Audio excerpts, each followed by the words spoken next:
তো শত ব্যস্ততার মাঝেও নিজের ছেলেমেয়েকে কিন্তু আগে প্রাধান্য দিতেই হবে। আমি যত বড়ই কন্টেন্ট ক্রিয়েটার হয়ে যাই না কেন, ওদের ভবিষ্যৎকে নষ্ট করে আমি এমন কোনো কিছু করতে চাই না যেখানে ওদের ভবিষ্যৎটা নষ্ট হয়। তো চলো, হ্যালো ফ্রেন্ডস, কেন এরকমটাই তোমাদেরকে বললাম। তো এখন এখন সবাই চায় যে কন্টেন্ট ক্রিয়েটার হতে, তাই তো চলো সেই গল্পটাই তোমাদের সাথে আজকে শেয়ার করব। তো এখন হচ্ছে সন্ধ্যাবেলা থেকেই শুরু করলাম আজকের ব্লগটা। তো সব কিছুর আগেই কিন্তু আমার ছেলেমেয়ের পড়াশোনা, মেয়ে তো এখনও পড়াশোনা শুরু করেনি। তো শুভ সন্ধ্যা বন্ধুরা। তো মেয়ের ছেলেটাকে একটু পড়তে বসিয়েছি। তো বেশিটাও ফোনের নেশাটা করাটা উচিত নয়, যেহেতু ছেলেটা ধীরে ধীরে বড় হচ্ছে, তো ছেলেটাকে আমাকে একটুখানি টেক কেয়ার করতে হবে। আগে কিন্তু ছেলের পড়াশোনার সমস্তটুকুই আমি দেখতাম, এখন তো মেয়ের কারণে আমি দেখতে পারি না। তো চেষ্টা করি তারপরেও ছেলেটাকে দেখার। তো চলো, তোমাদের দাদাভাই একটুখানি নিয়ে এসেছিলো আজকে, নিয়ে এসেছিলো ওই আলু কাবড়ি।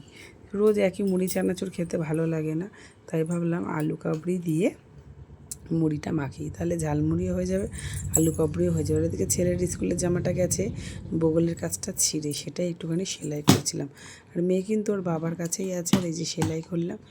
জুতো সেলাই থেকে চণ্ডীপাঠ সমস্ত কিছু আমাকেই করতে হয়। তোমাদের দাদাভাই টাকা দিয়েই খেলাস, এরকম হয়তো অনেক বাড়ির থাকে, কিন্তু আমাদের বাড়ি এটা আসো, মানে ওর বাবাও যেমন, ওর ভাইও তেমন, আমার বড়ও তেমন। ওদের বাড়ির ছেলেরা কোনো কাজ করে না, শুধু টাকা পয়সা দিয়েই খালাস। বা টাকাটা না দিলাম সংসারই বা চালাবো করে, টাকাটা দেয়। এছাড়া ছেলে কী পড়বে না পড়বে সমস্ত কিছুই আমি। তো চলো, আমাকে ভয়েস দিয়ে দিয়ে থামতে হচ্ছে, কারণ আমার মেয়ে আছে, সেটা তোমরা সবাই জানো।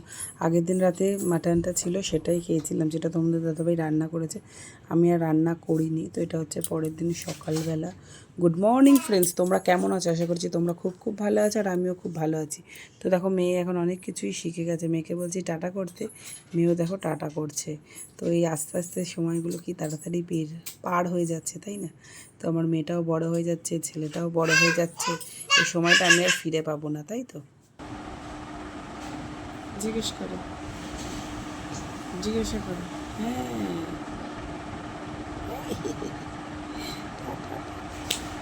ঢোটা, এখানে ঢোটা, ঢোটা।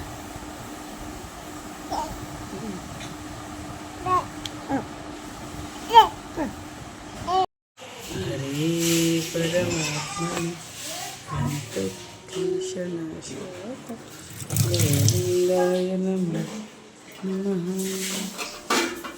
কৃষ্ণ। তো দেখো, ঘুম থেকে উঠে ঠাকুরের গান শোনাটা আগে একটা নিয়মের মধ্যে ছিল, এখন সেই নিয়মটা আর পালন করা হয় না। কেন, ঘুম থেকে ওঠার পরে পরেই মেয়ে উঠলে, যেদিনকে ওঠে সেদিনকে গানটা শোনা হয়, আর যেদিনকে ওঠে না সেদিনকে গানটা শোনা হয় না। এখন বাসি গ্যাসটা মুছে চাটা করে নিই, তোমাদের দাদাভাই আবার বেরাবে, এক একজন করে সবাই বেরাবে। প্রথমে তোমাদের দাদাভাই, তারপরে ছেলে, আর আমি আর আমার মেয়ে বাইরেই থাকবো। তো ঘুম থেকে উঠেছি, ভাবলাম ওকে নিয়ে একটুখানি বাইরে এসে দাঁড়াই। তো তোমাদের দাদাভাই রেডি হচ্ছে, চা খেয়েই বেরাবে। তো ওদিকে আর একটা সর্বনাশ হয়ে গেছে, মানে যে দিকটা দেখবো না সেই দিকটা কিছু না কিছু হবেই। ওদিকে আমি চা বসিয়ে এসেছি, এসেই সমস্ত দাঁড়ালাম, গিয়ে দেখছি চা গেছে পড়ে। মানে মানে কাজের তো আর শেষ নেই, যত তাড়াতাড়ি ভাবি কাজটা সেরে উঠবো, সেই কাজটা আমাকে আরও জড়িয়ে ধরে।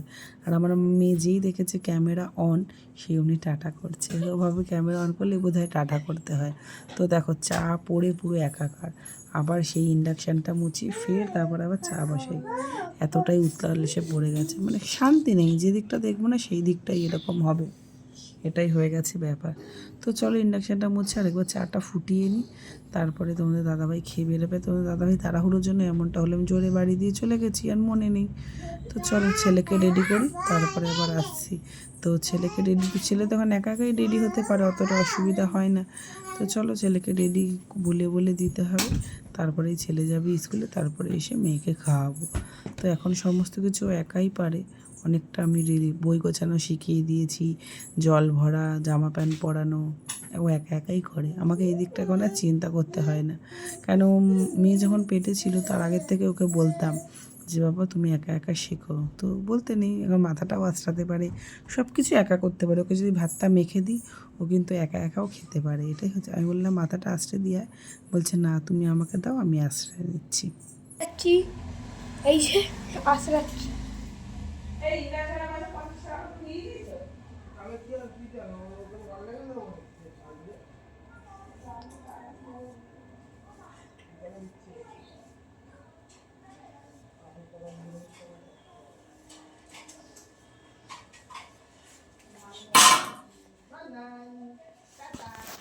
যে স্কুল পাঠিয়েছি আজকে, তাড়াতাড়ি স্কুল গেছে, 10:30টার মধ্যে স্কুল চলে গেছে। আর চলো তোমাকে খেতে দেবো দেবো, বসো বসো। যেই খাইয়ে দিলাম মেয়ে গেল ঘুমিয়ে, না আমার বিছানা তোলা হলো না ওকে স্নান করানো হলো, এটা কি বলো তো। আর এদিকে কী করবো জানি না, দেখো পটলগুলো গেছে পেকে, আর মেয়ে যেহেতু ঘুমাচ্ছে জন্য আস্তে আস্তে কাজ করতে হচ্ছে। আর এখন যখন ভয় দিচ্ছি তখন কিন্তু মেয়ে ঘুমায়নি, তোমরা অবশ্যই টেরটা পাচ্ছ। আর এই দেখো ভাতটা হয়ে গেছে, আর ওদিকে মেয়ের সবজিটা বসিয়েছি। আর এদিকে সকালবেলার এখনও চা খেয়েছি, সেই বাসনগুলোও মাজা হয়নি।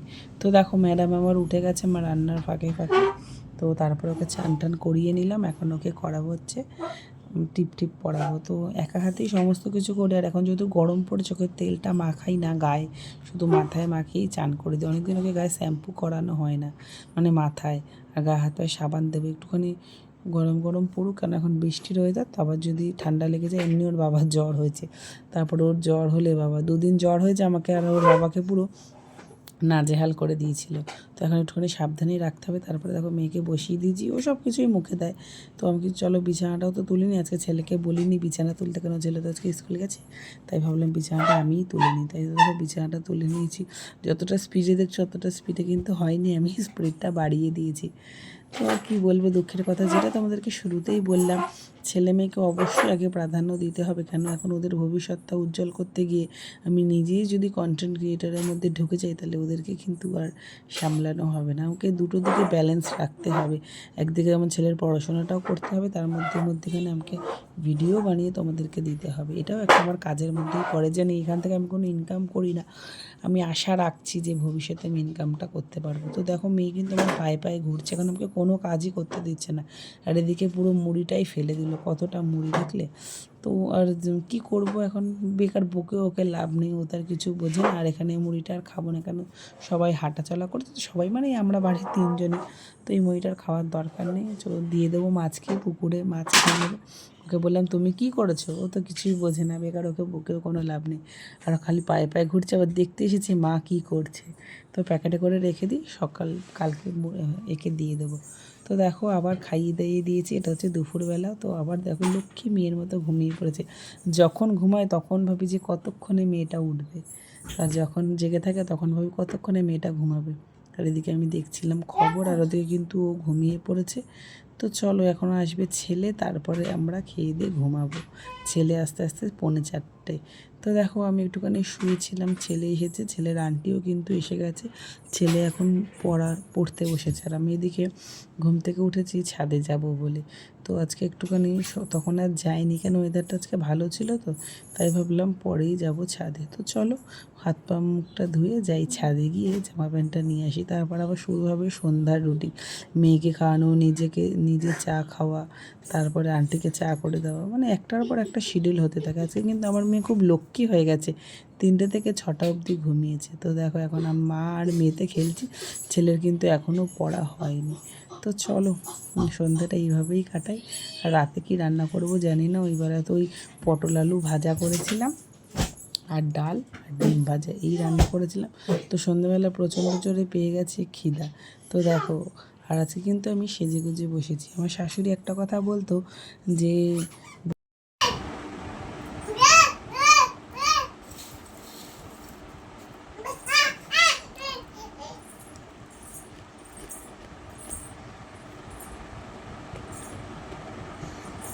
তো ছাড়ো, শাশুড়ি কী বলেছে ওটা অন্য কোনো ব্লগেই বলবো, নাহলে এই ব্লগে আর দেওয়ার মতো ভিডিও নেই। তো চলো আজকে রাতে রান্না করেছিলাম ডিমের ঝোল আর ভাত। মাইনে পেয়েছি 1 তারিখে, আজকে 6 থেকে 7 তারিখে আমার মাইনেও শেষ হয়ে গেছে। কী করে গোটাটা সংসার চালাবো জানি না, তাই জন্য 1 তরকারি ভাতই করে নিয়েছি। তো চলো ভিডিওটা শেষ করলাম।